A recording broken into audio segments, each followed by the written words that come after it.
कार्यक्रम आपके विद्यालय परिसर में रहा? ये क्लस्टर 4 सीबीएसई के द्वारा आयोजित किया गया था। हमको सीबीएसई से क्लस्टर 4 मिला हुआ है। 24 ज़िले के बच्चे आए हैं। लगभग 912 विद्यालय के बच्चे पार्टिसिपेट कर रहे थे। आज बारिश के कारण थोड़ा सा व्यवधान हुआ, लेकिन 2 हालों में फील्ड बनी हुई है। तो ओपनिंग तो बाहर ओपन एरिया में हो गया, लेकिन अब बारिश के कारण ओपन मैदान में नहीं हो पा रहा, तो अब अंदर हॉल के अंदर होगी कबड्डी। ये कार्यक्रम आज हमारे बीच बांदा चित्रकूट जनपद की सांसद महोदय जी आई हुई हैं। पूर्व मंत्री माननीय शिवशंकर पटेल जी भी हैं, और आरओ ऑफिस से हमारे रीजनल ऑफिसर भी आए हुए हैं। बैंक के आरएम साहब भी थे।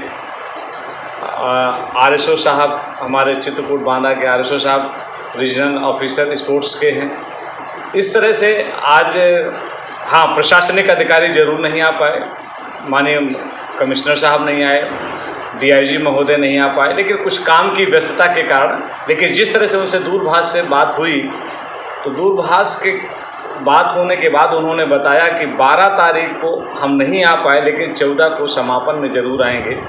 तो इस कार्यक्रम के जो मुख्य अतिथि थे, सांसद बांदा चित्रकूट श्रीमती कृष्णा पटेल या श्रीमती कृष्णा शिवशंकर पटेल जी, और विशिष्ट अतिथि थे हमारे कमिश्नर साहब श्री बालकृष्ण त्रिपाठी जी, डीआईजी साहब।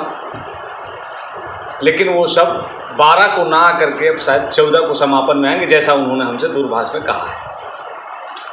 कहीं थोड़ा सा दुख होता है कि जब इतना बड़ा कार्यक्रम रखा जाता है और प्रशासनिक अफसरों का या ज़िले के ये कह दें कि प्रेम उसने नहीं मिलता, तो आपको दुख तो हुआ होगा ना?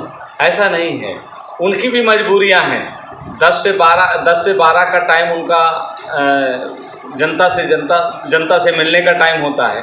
कितनी दूर दूर से जनता मिलने जाती है अपने डीएम साहब से, कप्तान साहब से, कमिश्नर और डीआईजी साहब से। अगर वो उनसे नहीं मिलेंगे तो उनको कितनी तकलीफ होगी।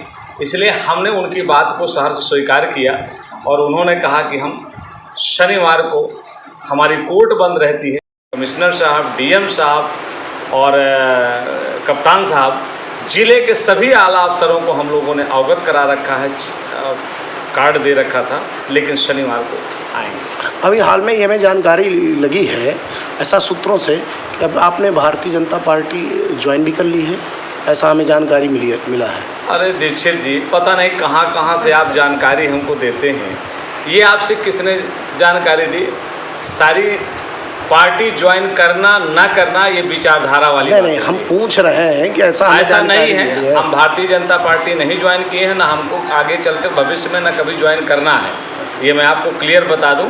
हाँ, इतना ज़रूर है, इस क्लस्टर 4 कबड्डी गेम जो हमको मिला हुआ है, इसके तहत हम इस कार्यक्रम में हम सभी विधायकों को आमंत्रित किए थे, चाहे वो बांदा के सदर विधायक हों, चाहे वो तिंदवारी विधायक हों, चाहे बबेरू विधायक हों, करवी के माननीय अनिल विधायक जी हों, या मानिकपुर विधायक हो, नरैनी विधायक हो, हम सभी विधायकों को आमंत्रित किए हैं। हाँ, वो एक अलग चीज़ है कि भाजपा के विधायक ना आए हों, इसी वजह से वो एक अलग चीज़ है, ये उनका पर्सनल मैटर। तो इसका मतलब ये है कि अगर आप भाजपा ज्वाइन कर लेते तो वो लोग आते? ऐसा नहीं है, ये मैं नहीं कह रहा। हो सकता है आज उनकी भी व्यस्तता रही हो, इस व्यस्तता के कारण वो आज नहीं आ पाए, या कल आएंगे, क्योंकि कार्यक्रम 3 दिन का है। या ऐसा हो सकता है कि पूर्व मंत्री बाबू सिंह कुशवाहा का इस विद्यालय से कहीं ना कहीं रिश्ता जुड़ा हुआ है और वो आज सपा पार्टी में है। हो सकता है इसी कारण प्रशासनिक अफसरों ने या भाजपा के विधायकों ने इग्नोर कर दिया हो। नहीं, ये कार्यक्रम सपा का नहीं था, ये एजुकेशन से संबंधित है, ये शिक्षा विभाग का कार्यक्रम है, बच्चों का कार्यक्रम है, विद्यालय का कार्यक्रम है। यहाँ पार्टी वार्टी से कोई लेना देना नहीं होता है, चाहे वो भाजपा का हो, चाहे सपा का हो, चाहे बसपा का हो, चाहे कांग्रेस का हो, सभी बराबर है। ये शिक्षा का मंदिर है। लगभग इतना बड़ा कार्यक्रम हुआ है, क्या लगभग बहुत बड़ा एक खर्चा आया होगा, तो क्या सीबीएसई वहन करती है या विद्यालय परिवार वहन करता है?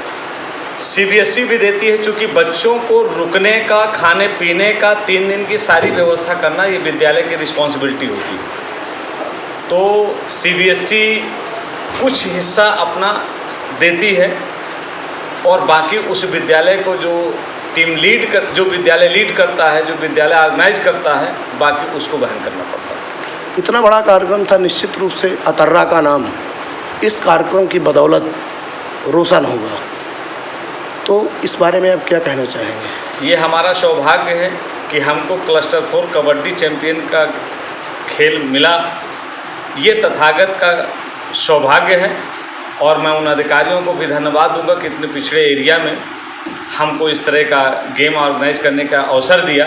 इसके पहले हमने जनवरी में खो खो लीग, पूरे राष्ट्रीय खो खो लीग करवाई थी।